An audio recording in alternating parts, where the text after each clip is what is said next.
চন্দননগরের new United nursing হোমের কার্যকলাপ নিয়ে অভিযোগ করলেন হুগলি লোকসভা কেন্দ্রের বিজেপি প্রার্থী লকেট চট্টোপাধ্যায়। এদিন পরিচিত এক রোগীকে দেখতে এলে নার্সিং হোমের অবস্থা দেখে সাংবাদিকদের ডেকে অভিযোগ করেন লকেট। তিনি বলেন, এই নার্সিং হোমের কাগজপত্র ঠিক নেই।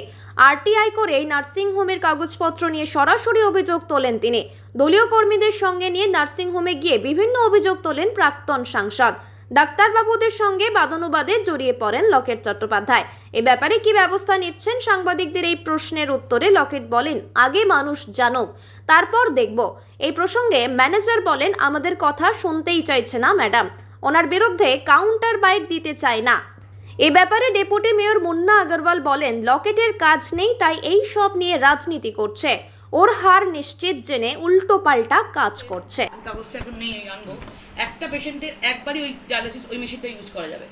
স্বাস্থ্য সাথীতে লেখা রয়েছে